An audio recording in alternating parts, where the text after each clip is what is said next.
Hi, I'm Jennifer Crittenden. I'm an assistant professor at the School of Social Work at the University of Maine. I'm also the associate director of the University of Maine Center on Aging.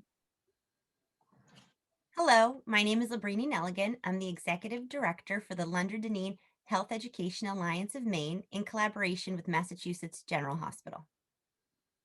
Hi, everyone. I'm Denise O'Connell, the Associate Director for London. Hi, everyone. My name is David Wiry. I am the Senior Project Manager with the Humane Center on Aging. The title of this poster presentation is Improving Interprofessional Oral Health Care in Long-Term Care Settings, Knowledge Gains, Facilitating Factors, and Challenges from the Motivate Pilot. Starting with background. Research underscores the linkage between poor oral health and poor overall health. Healthcare data has established connections between oral health and a range of conditions from heart disease, diabetes, and pulmonary disease to osteoporosis. Poor oral health, an indicator of social inequality, disproportionately impacts lower income older adults of color, and rural populations. Older adults in long-term care settings are also at an increased risk for poor oral health due to other underlying health conditions that may impair their ability to participate in oral health care. Team-based care has been identified as one strategy for reducing oral health disparities for older adults. Maine, the setting for the research we are presenting, is on the forefront of aging in the U.S. As the oldest state in the nation, Maine's median age is currently 45.1 years, with 21.3% of its population aged 65 and older, compared to only 15.6% nationally. Maine is also the most rural state in the nation, with 61% of its residents residing in rural areas. The rural nature of the state creates challenges for older adult access to preventative and treatment dentistry options due to factors like poverty, lack of insurance coverage, and transportation. Massachusetts General Hospital has a special relationship with its neighboring state of Maine through this initiative, the London Health Education Alliance of Maine, also known as London.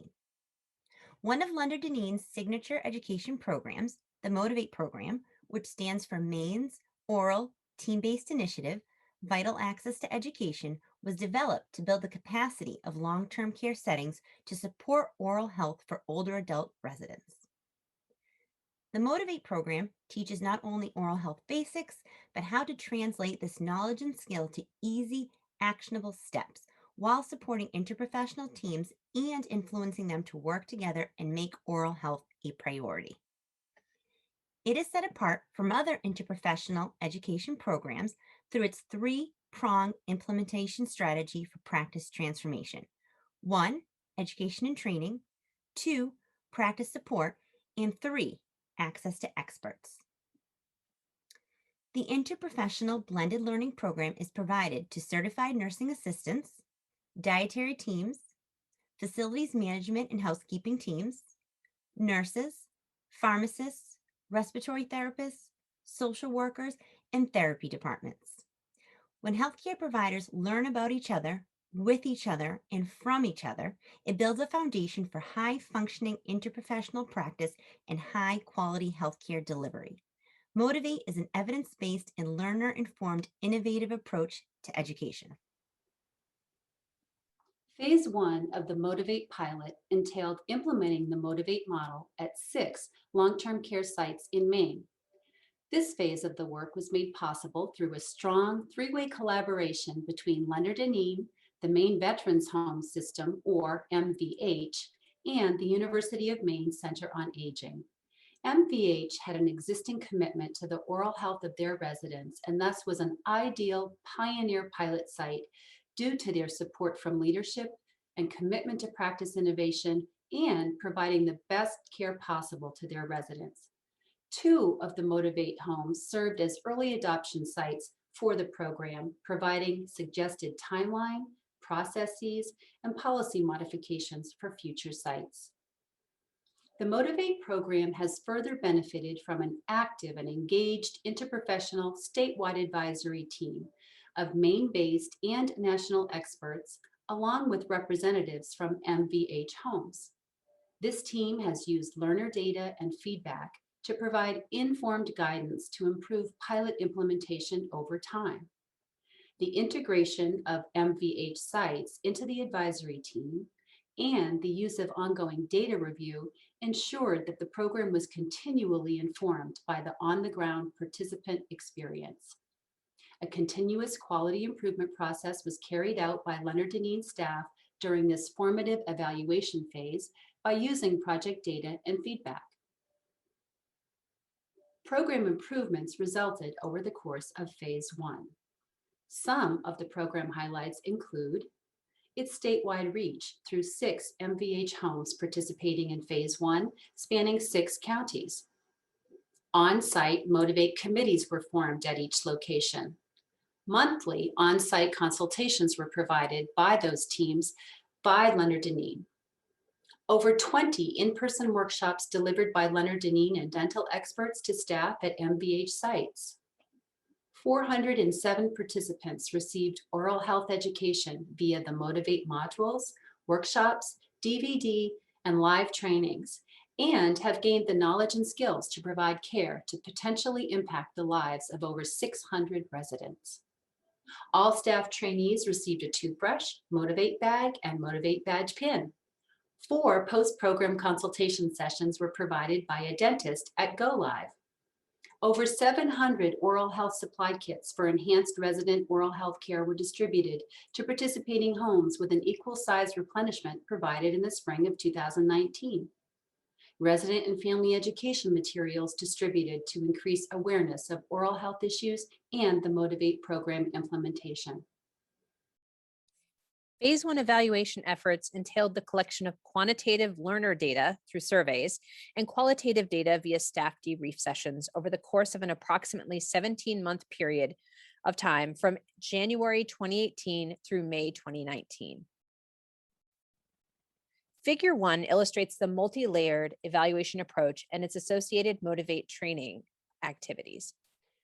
Surveys and collection of existing data. Data were collected directly from staff learners and administrators at each participating site using survey tools delivered at key points in the education timeline. The main vehicles for this data collection were immediate post-education and training surveys collected from staff learners, as well as a post-go live survey, which was administered after Motivate was fully implemented at each pilot site. Surveys were administered online using the Qualtrics survey system or collected on-site in paper format and entered into Qualtrics for analysis. On-site debrief meetings. Each of the 6 pilot sites participated in a post-implementation debrief meeting focused on both process and impact of the Motivate model. Each debrief meeting occurred on-site and lasted approximately 1 to 1.5 hours. A wide range of staff were recruited to attend each meeting and generally included representation from a registered nurse, certified nursing assistant, rehabilitation, activities, nutrition, and administration staff. A uniform debrief discussion guide was developed to guide the discussion and formally record feedback from participating sites. The discussion notes underwent thematic analysis to identify salient themes in the data.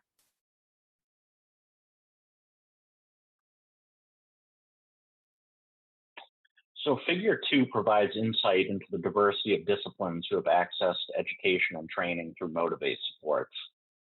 Individuals were considered participants if they listened to the live presentation, watched a DVD presentation, or completed one of the modules. This chart includes data from 407 participants. Because some participants hold more than one professional role at Maine Veterans Home, the chart represents 430 total roles. Direct service professionals are heavily represented, with registered nurses, CNAs, and CRMAs making up exactly half of the roles. This is largely consistent with staffing configurations at MVH sites, the majority of which include CNAs and other direct care roles.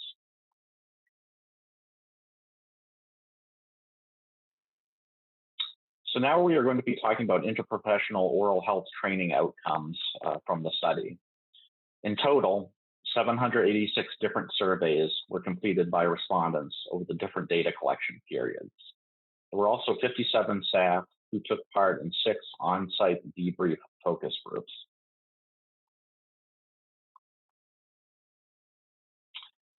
Figure 3 provides an overview of the theory of change, along with supporting evaluation findings that guided the evaluation design for Motivate.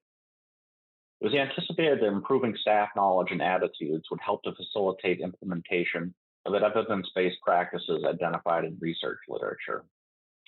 By extension, the implementation of these practices within long-term care would result in improved care and oral health and health impacts. In terms of knowledge outcomes, for every aspect of knowledge and application of oral health care measured, at least 80% of respondents indicated that they had a greater understanding after participating in online training modules. For the live workshops offered through Motivate, 99% of respondents reported increased knowledge, underscoring the positive impact of live training, including improving the ability of staff to work as a team on oral health care planning.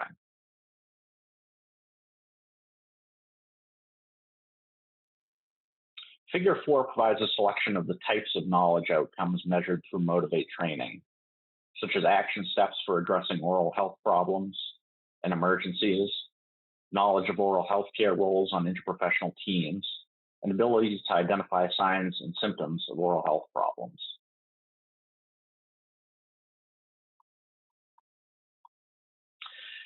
So as a step in the change process toward greater use of evidence-based practices, participants were asked to provide examples of action steps that they intended to take as a result of Motivate training. Key themes included increasing and improving communication, education, and collaboration around oral health issues between administrators, direct care workers, residents, and other staff. Another was increased awareness of the importance of oral health and its connection with fever and infection and overall health indicators. Another was heightened awareness among staff of how to observe physical and behavioral markers of potential oral health issues in residents and address issues early on.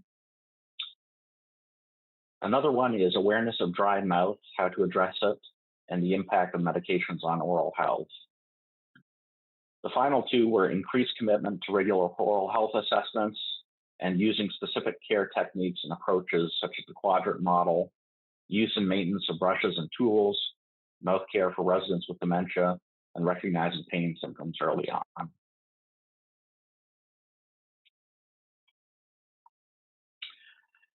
So attitudes toward oral health care and confidence in providing care were determined to be significant factors for facilitating the implementation of evidence-based care. Attitudes and confidence were measured from pre-training to post-implementation of the Motivate model. Figure 5 demonstrates the evolution of attitudes and confidence over the pilot. Higher mean scores indicated higher levels of confidence and positive attitudes toward the impact of regular oral health care. While the baseline scores were high for each outcome measured, steady improvement across the measurement periods was still found. Particularly notable were improvements in the perception that there are roles for oral health care provision across disciplines, as well as an increased confidence in respondents' ability to assist with oral health care.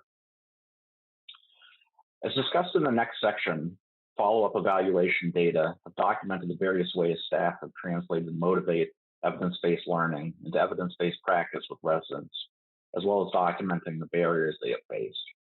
Staff have also provided individual stories of the impact of these new and enhanced practices and approaches on individual resident health and quality of life.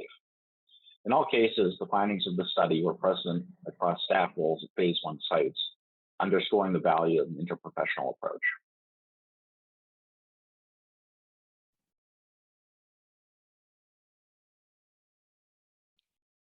Translating learning to practice. When asked if they had been able to successfully implement what they had learned from the Motivate training components after the Go Live launch period, 86.8% of participants answered yes, and 13.2% answered no. Some of those who answered no commented that they do not work directly with residents. Based on post-Go Live survey results, staff identified the following factors as facilitating uptake of the Motivate model: knowing where and to whom to turn for oral health information, knowing where to find supplies, availability of necessary supplies, knowing how to apply training to daily practice, personal interest in the training content, alignment between Motivate skills and resident care responsibilities, and seeing oral health as a good fit for their role. Staff application of knowledge has been measured primarily through the post-go live survey evaluations and debrief focus groups conducted at the 6 implementation sites. The following themes emerged from these surveys and debriefs. Oral health skill building. This theme encompassed skills that respondents put into practice, including the quadrant model or brushing one part of the mouth at a time until the full mouth is covered. Additional skills noted included proper denture care, brushing techniques, and techniques for encouraging resident self-brushing. 3 of the 6 sites have implemented the oral care guidelines that staff use to guide direct oral care. 2 have committed to using the oral health competencies to guide annual staff training. 2 have implemented the daily oral health strategies tool. 4 have shared oral health education materials with residents and families. And 1 site is formally using a mouth diagram to guide quadrant mouth care. Connected with these new skills and practices, staff shared examples of resident health and well-being improvements, such as this one. Quote, myself and some of my coworkers have already begun to see improvement in our residents' oral care. They are not bleeding as much as they used to when we brush their teeth. They are more tolerable of care since it is done 2 times daily. They understand and know what to expect. This is making a difference in daily health. In addition, staff at one of the participating homes noted an increase in dental care referrals as a result of increased staff awareness of the importance of oral health care. Staff education and communication. Respondents shared that they had increased skills to educate residents, family, and staff as a result of the Motivate trainings. There are diverse staff roles who have been trained in Motivate, including nursing, rehabilitation, social work, activities, dietary, and housekeeping. Staff in different roles, such as certified nursing assistants and nurses, are communicating more about the oral health of their residents. This education and communication also extends to resident and family collaboration. At one site, which hosts dental hygiene students, staff and family members reported communicating and collaborating about dental cleanings and oral health concerns. At 3 of the sites, oral health informational sheets were distributed to resident families, developed as a result of Motivate, either at intake or via resident family council gatherings.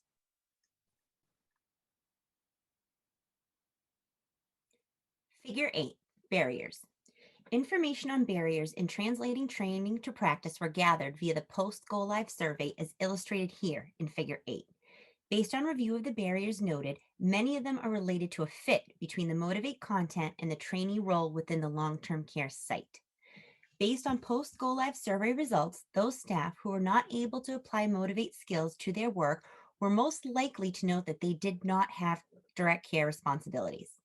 This indicates that for some staff levels and roles, it is not readily clear how Motivate approaches can be translated to their role, underscoring the need to revisit content for future iterations and strengthen the connection between attendee role and training content. Through debriefs, additional considerations were noted around time-related challenges and the use of oral health champions to support practice changes. In terms of implementation challenges related to practice facilitation, constraints on staff time were again highlighted as a barrier. This was noted to be a particular challenge for individuals working in settings such as memory loss units, where they may need to prioritize what are perceived to be more pressing care needs in a busy work environment. There were also a number of issues related to the champion role that were raised as challenges to successful practice facilitation. These issues included turnover of champions, as well as lack of understanding among staff about who the champions were. A lack of specific roles and responsibilities for champions were also issues that were raised as making the role of these champions less effective in supporting practice facilitation. However, one of the participating homes was able to successfully leverage the champion model to track learning module completion. Under this model, individual staff champions were assigned a group of staff for whom they provided support to complete the module trainings. This variation of the champion approach, one that includes clear lines of communication and oversight, may be useful for other implementation sites. Conclusion. Data suggest that the Motivate program implementation strategies and approaches are having an impact on resident oral health and well-being. Motivate has been successful in integrating new policies and practices into the long-term care landscape, including an enhanced oral health assessment protocol, care guidelines, enhanced supplies, and resident and family education and outreach tools. Initial partnerships have contributed to this work by connecting dental hygiene students and community partners with MVH sites to support resident care. Oral health experts have also further supported training by offering on-site, hands-on training and feedback, which was positively received by staff as an engaging component of the program. Evaluation data also offer insight into further adjustments and considerations for Motivate as it looks to expand into new care systems and settings and respond to the realities of working within a time and resource-constrained environment. For example, staff feedback suggests that abbreviated training content might be preferable. The current learning system presents navigation barriers that need to be addressed as some learners may be less familiar and comfortable with online learning. Working in partnership with interprofessional staff to determine the content areas that some deemed too lengthy will further inform any future program content revisions. Continued emphasis on the quick and easy to use care techniques will continue to strengthen the implementation of Motivate best practices in a busy long-term care environment. Evaluation data also suggests the need to support learner identification of how Motivate fits within their role within long-term care. Phase 2 will include further customization of curriculum so that staff only complete the most critical components in relation to their role. This would help to strengthen the connection between training and implementation and reduce the time commitment for staff. For the Phase 2 Motivate rollout, a list of recommended modules by role will be developed and discussed with each implementing site with a core set of content for every staff, and then a configuration of modules completed based on direct and indirect roles. To further address the perception that Motivate only applies to those staff members with direct care responsibilities, encouraging the leadership team to identify opportunities to highlight the value and importance each member of the team brings to the provision of oral health care, such as when assigning modules for completion and during staff meetings, would be very beneficial. Training models could also be shortened into smaller segments or module sections by topic or distinct time allotments. For example, 15 minutes of content could equal one section. To facilitate training for those staff who have direct care responsibilities and for whom leaving the unit or finding time for training is a challenge. Staff turnover was noted as a challenge to fostering and maintaining oral health champions, those staff who can help to support on-the-ground implementation. In addition, at least 2 of the participating sites noted difficulties with a champion role, either due to a lack of clarity in role function or lack of clarity regarding who is or is not designated as a champion. This champion role could be further solidified by using training certification or tapping into existing structures, such as the CNA Leadership Ladder, to strengthen this role. In regard to training certification, champions should have the highest level of training and be able to support the facilitating factors noted in the recommendations above. Tapping into existing structures, such as homes have done, means aligning the champion role with other work responsibilities. Additional focus on onboarding training for new staff and brief refresher training content was also identified via staff debriefs as practices that would help to solidify learning over the long term for implementing sites.